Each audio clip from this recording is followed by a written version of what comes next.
Camino a la Fe, todos los domingos a las 11 en Radio Guadalquivir.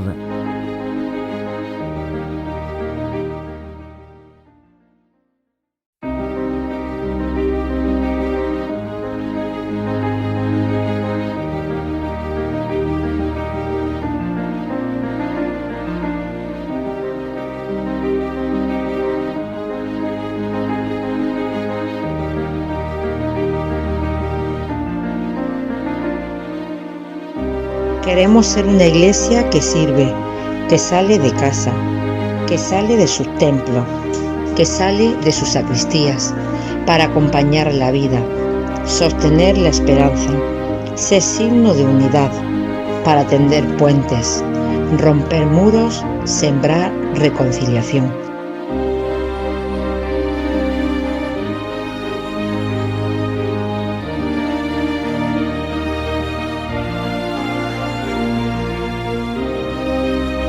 Comienza en Radio Guadalquivir el Camino de la Fe.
La cronología de Guadalupe Ortiz de Landázuri es la de una mujer del siglo XX que conoce una España en transformación intensa.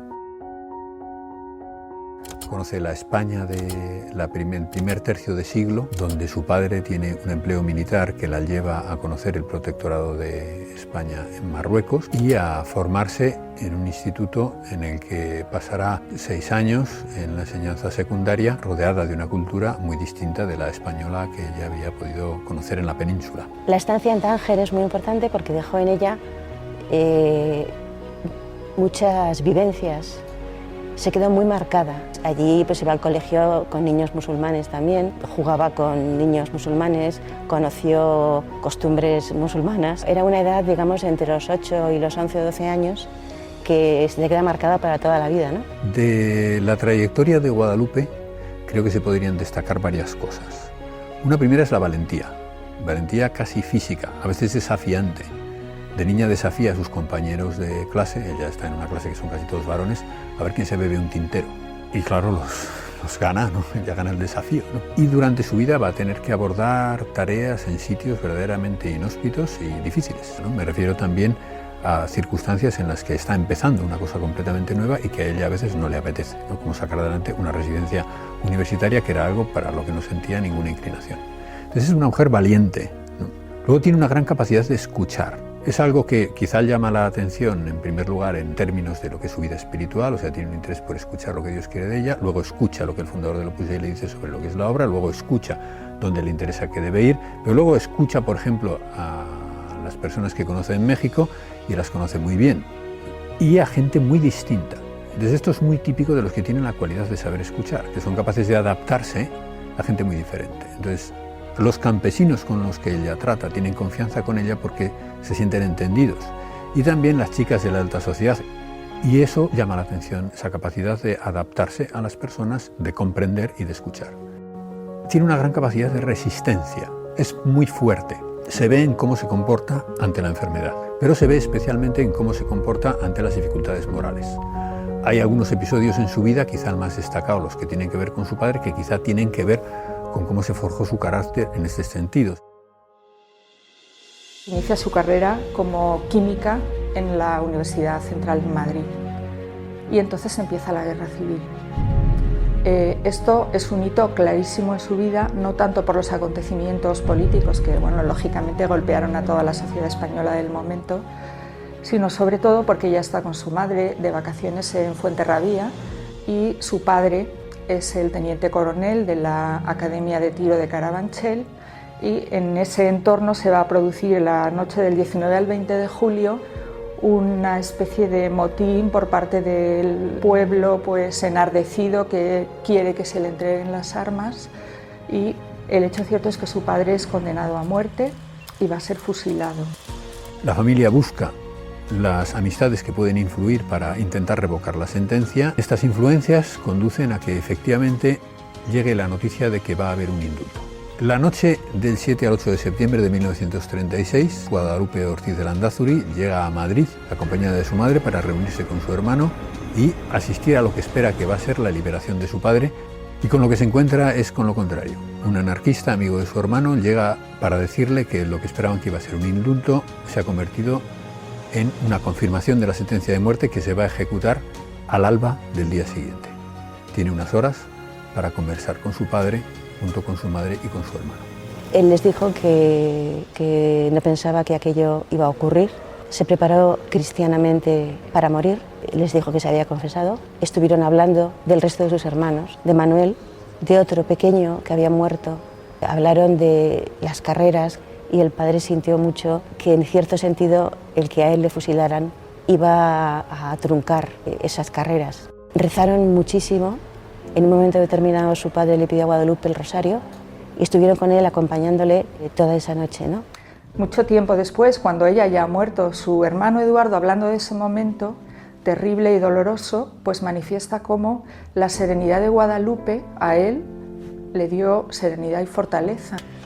El ver esto y el tener que experimentar una tensión tan grande, sin duda dejó marca en su carácter. No sabemos exactamente cuál, porque ella casi nunca alude a estos hechos. Pero a lo largo de su vida, una de las cosas que se observan es que tiene una gran facilidad para perdonar, y ella, cuando se va a México, va a convivir precisamente con algunos españoles que están en México, que son casi todos exiliados.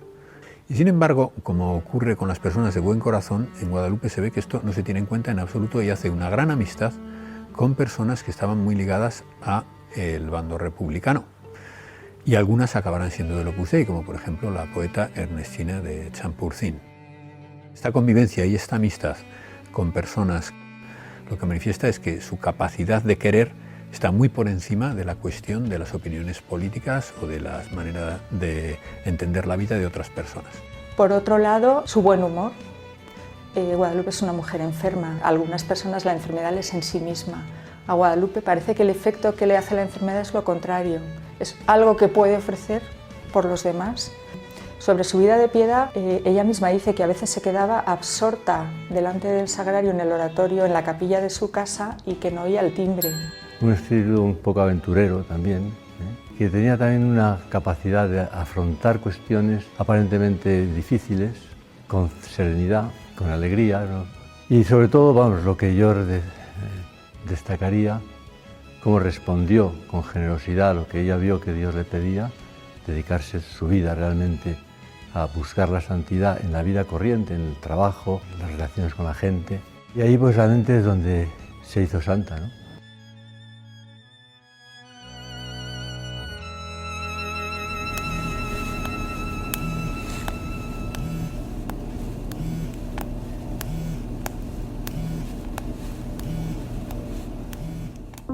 Llegamos más o menos a los comienzos del invierno de 1944, en el que pues un domingo va a misa a la Concepción de la calle Goya.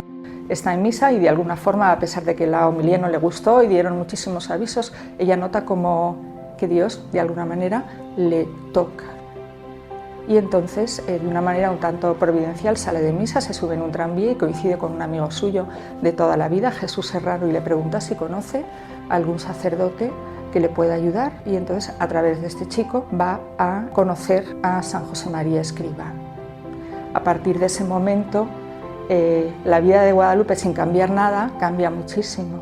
Es un encuentro decisivo, y es un encuentro decisivo porque hasta ese momento ha ido buscando, como todo el mundo, ¿no?, pues la realización personal. Es una mujer que ha nacido en una familia cristiana, tiene sus inquietudes en la vida de piedad, tiene muchos amigos, ha tenido un novio, pero aquello no cuajó.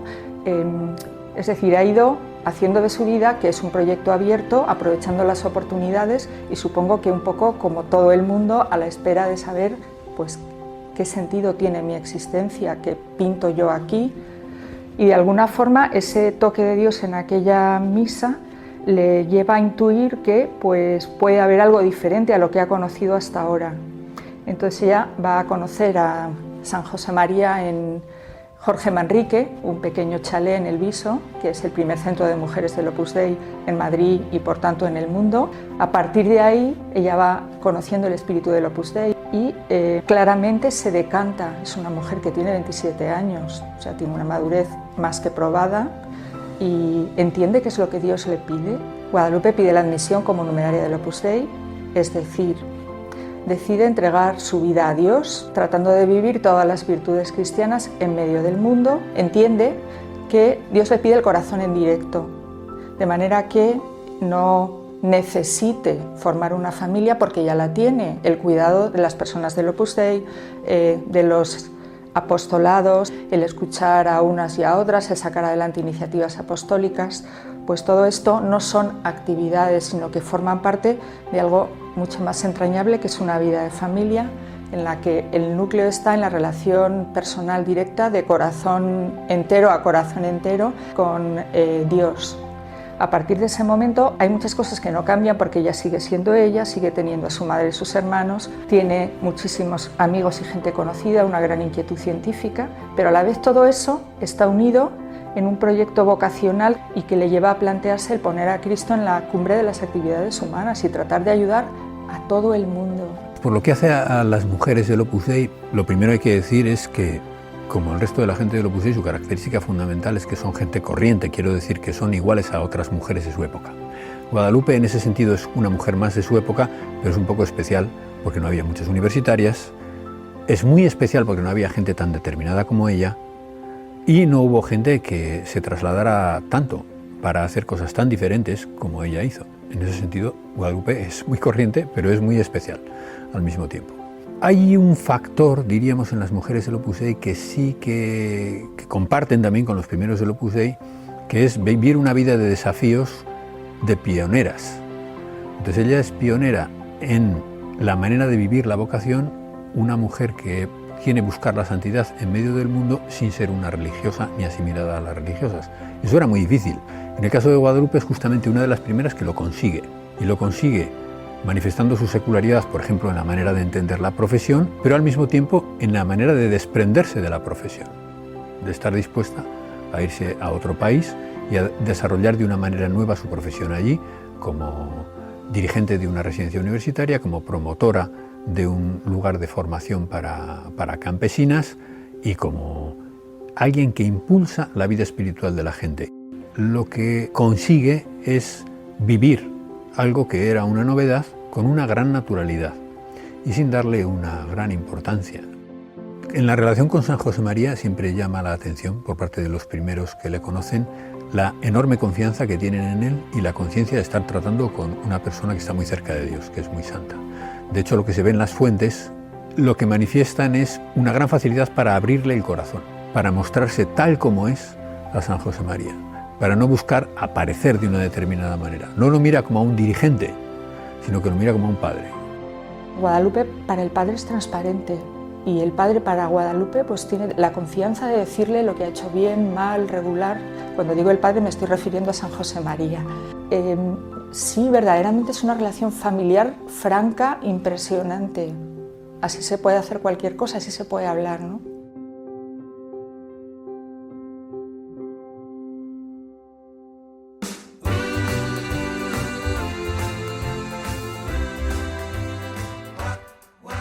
Zurbarán es un proyecto de San José María que responde muy bien a la idea que él tenía sobre la mujer. Es una residencia universitaria en un momento en que apenas había residencias universitarias y colegios mayores en Madrid, donde además de la formación académica y el apoyo, pues recibían una formación humana y cristiana. Zurbarán nace en el año 1947 en Madrid, en un contexto histórico en que la mujer tiene muy poca presencia todavía en la universidad. Solamente un 13% de las mujeres acude a las aulas universitarias para estudiar pues, magisterio, filosofía y letras, farmacia incluso, ¿no?, en el campo de las ciencias, pero poquito más, ¿no? Yo creo que San José María escoge a Guadalupe para este proyecto porque tiene la mente para ello, ¿no? Era una mujer que había estudiado químicas cuando eran unos estudios a los que muy pocas mujeres accedían. Hay que tener en cuenta que en clase de Guadalupe en 1933 había 5 chicas y 60 varones, ¿no? Y al terminar la carrera se dedica a la docencia y a la investigación, hace los cursos de doctorado para hacer la tesis doctoral y al mismo tiempo trabaja en los colegios del Liceo Francés y en las irlandesas. Y era pues una mujer en ese momento rompedora para un proyecto rompedor. Guadalupe es la directora de la residencia.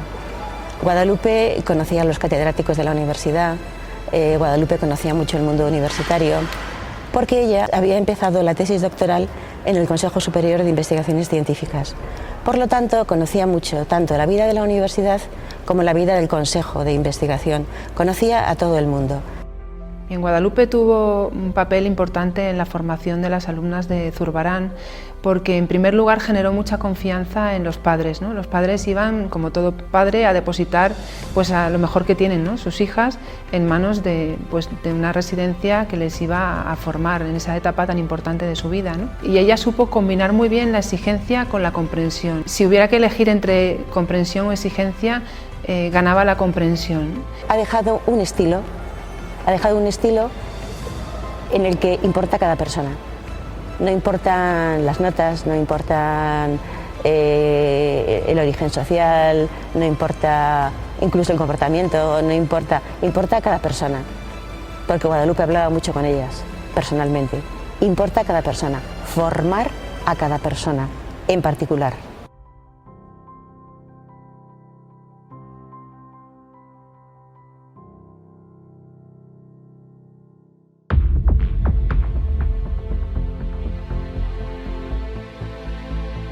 El fundador del Opus Dei le va a pedir que comience la labor de la obra en México. A día de hoy sabemos cómo es todo, aunque no hayamos estado en ningún sitio.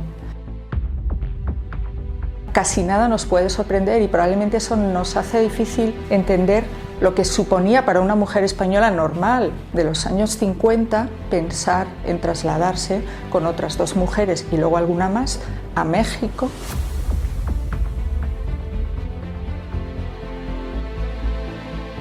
Empieza una residencia universitaria y allí pues va a tener ocasión de tratar a gente que viene a la gran ciudad desde los estados más lejanos a estudiar. La labor que llevan a cabo pues es catequética, es cultural y es humana, y se trata de formar mujeres con una cabeza y un corazón cristianos que luego utilicen libremente ese bagaje que pueden adquirir en Copenhague, que es como se va a llamar esta primera residencia.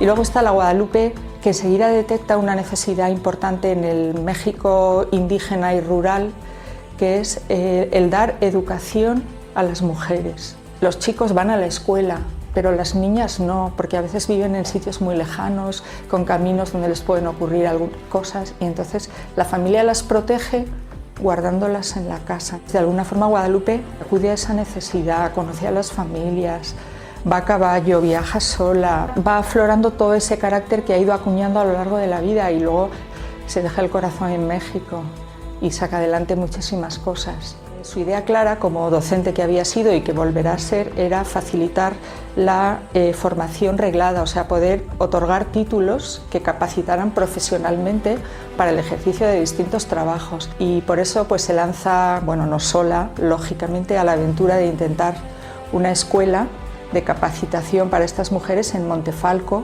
una hacienda en ruinas, que es un proyecto que, bueno, supongo que a día de hoy debe ser espectacular verlo, pero entonces pues realmente fue una complicación, pero de las serias, y trataron pues efectivamente de crear una de las primeras escuelas de capacitación, un poco con esa idea, ¿no?, de que la mujer que quiera puede volver a su casa y eso le rendirá en su familia, y la mujer que no quiera puede insertarse laboralmente en el mercado de trabajo y esa formación le sirve para contribuir con ese bagaje a la resolución de los problemas del entorno.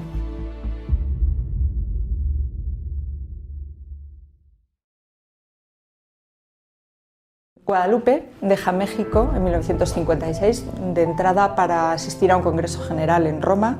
Los Congresos Generales son unas reuniones que se celebran cada cierto tiempo en las que personas del Opus Dei de los diversos países se paran a trabajar sobre el futuro, las iniciativas apostólicas para los próximos años. Comparten experiencias, iniciativas, se dan ideas. Además de todo esto, se renuevan los cargos del gobierno de las labores e iniciativas apostólicas del Opus Dei en el mundo.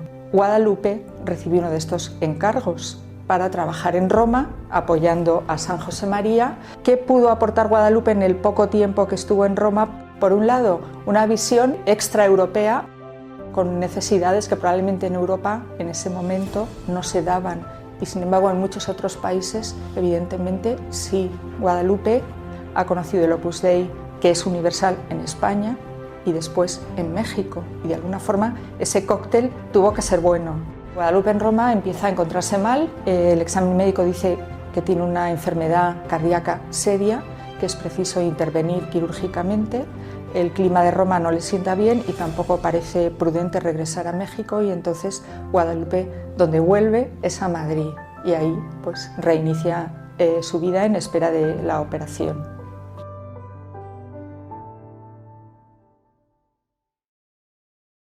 Hace estudios universitarios de química, que es una cuestión poco frecuente en una mujer de su tiempo. Además, tiene la suerte de que justamente en España, en esos años en Madrid, se ha instalado uno de los mejores laboratorios de Europa de la mano de la Fundación Rockefeller, y allí realiza algunas prácticas de laboratorio que la inclinan hacia la investigación.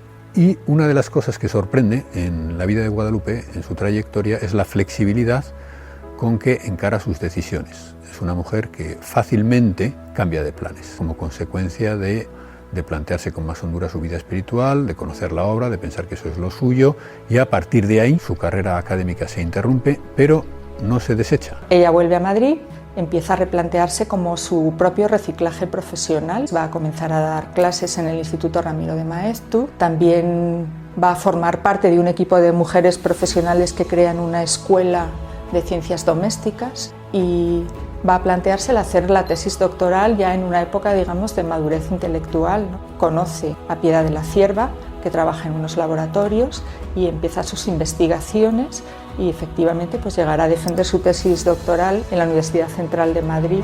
Ella trabaja en su tesis doctoral con un nivel de especialización muy alto, dirigida además por otra mujer, cosa que es muy pionero. De hecho acabará figurando como director de la tesis un varón, pero son dos mujeres que son muy independientes, también en su manera de hacer intelectual. A las mujeres que tenían que abrir camino en el mundo universitario en aquel tiempo, y más en disciplinas predominantemente cultivadas por hombres, tienen un carácter muy independiente.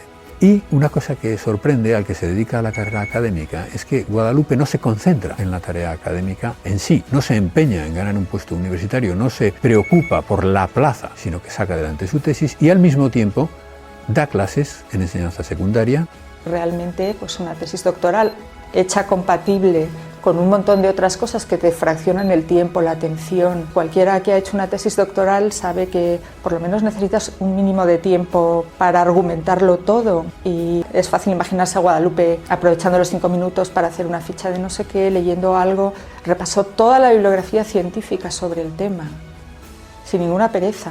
Supo concretamente esto de compaginar cosas aparentemente difíciles, compaginar el trabajo profesional y a la vez supo compaginar eso pues con una dedicación realmente a hacer el Opus Dei. Quiero decir que se ve que es una mujer activísima, con muchísima energía, y a la vez es una mujer que progresivamente asume que va a tener limitaciones en su vida, porque el espíritu le pedía mucho más de lo que el cuerpo poco a poco le va a ir recordando que no. A mí lo que más me llama la atención de todo eso es algo que para los que trabajamos en el terreno de lo académico siempre es muy sorprendente, que es ver en alguien una cualidad que entre nosotros no es muy frecuente, que es la humildad, la disposición para trabajar en cosas menos lucidas o la despreocupación por el propio prestigio, el estar dispuesto a dejar pasar oportunidades y estar más volcado en el servicio que uno presta a los demás. Eso llama la atención en ella y supongo que es una de las cosas que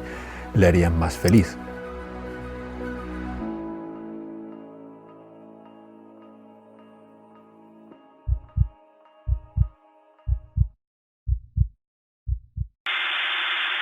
Guadalupe fue intervenida en 1957 en Madrid.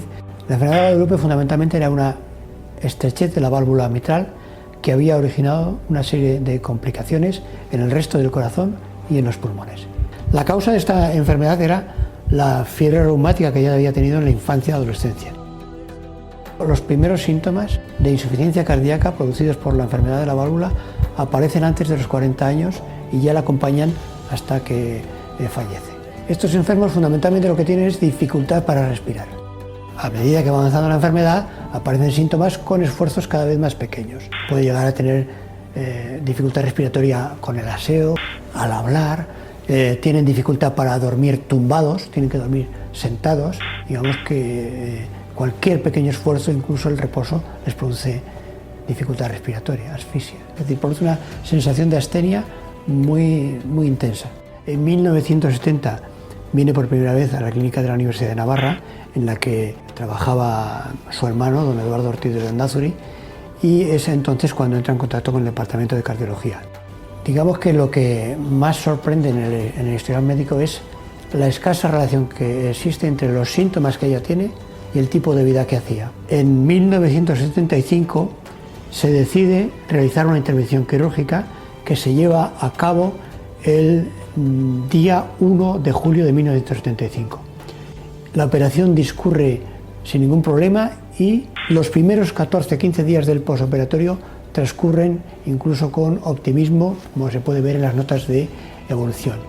Pero desgraciadamente el día 14, a media tarde, presenta de repente dolor en el pecho, sudor frío y dificultad muy intensa respiratoria. Es un cuadro típico de edema agudo de pulmón. Se traslada temporalmente a la unidad de cuidados intensivos, mejora algo, pero a partir de ahí ya los acontecimientos, digamos que se desencadenan. Va empeorando paulatinamente hasta que el día 16 de madrugada empeora con gran intranquilidad y a las 6:30 de la mañana presenta una parada cardiorrespiratoria de la que no pudo salir. A mí lo que más me llama la atención, digamos, es esta capacidad que tuvo Guadalupe para sobreponerse a la enfermedad y realizar la actividad que desarrolló a lo largo de toda su vida. Muy pocas personas eran conscientes de los síntomas que realmente tenía y que ella no es que ocultara, sino simplemente los sobrellevaba de una manera muy por encima de la que, yo que he visto otras personas en las mismas circunstancias, pues puedo decir que realmente esto no es habitual.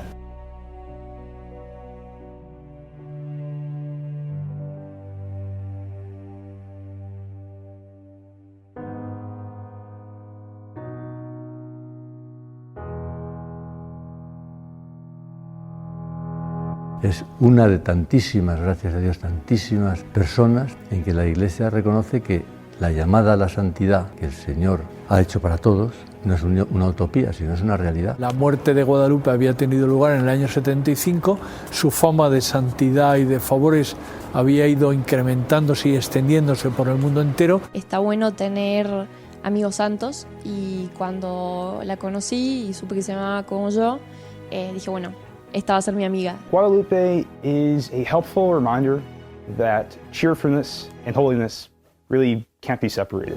Es muy bonito saber que una persona de las que estuvo aquí interesadas en una zona muy pobre hoy en día va a ser beatificada. Es un testimonio que es absolutamente vigente hoy en día. Los padres de familia nos encontramos un poco en la misma situación que ella. Por un lado tienes la exigencia profesional y después luego, lógicamente, tienes la familia y la vida personal, y entonces ver una figura o un testimonio como el suyo que se tuvo que enfrentar a eso y ver que va a ser beatificada es muy inspirador. Los favores y las gracias de Guadalupe son incontables, como la mayoría de los siervos de Dios. I have a friend who is not Christian and who's from a part of the world where Christianity is in the minority, but who's trying to learn about Christ. And so when I heard that Guadalupe was going to be beatified, I thought, well, this is a powerful ally to have in heaven to ask her to help my friend to get to better know Christ. Tenía un examen muy difícil en la carrera, justamente era de química, su especialidad. Entonces acudí a ella todos los días para estudiar. El día del examen me puse muy nerviosa, di lo mejor, pero no había sentido que me había ido muy bien, y este examen pues determinaba mi beca en la universidad. Le pedí que por favor, que su especialidad, que sabía cuánto me había esforzado. Ya al momento de recibir las calificaciones me había ido muy bien, mejor de lo que había esperado, y claramente estoy segura que era su sello. En el caso de Opus Dei, la primera laica. También es verdad que la Iglesia, la mayor parte son laicos. Por lo tanto, también es un modo de significar que la santidad realmente es para todos y no solo para personas que tienen una vocación sacerdotal o una vocación religiosa, etc. Y dentro de eso, las mujeres. Me parece bonito resaltar, ¿no?, que es la primera laica y además la primera mujer.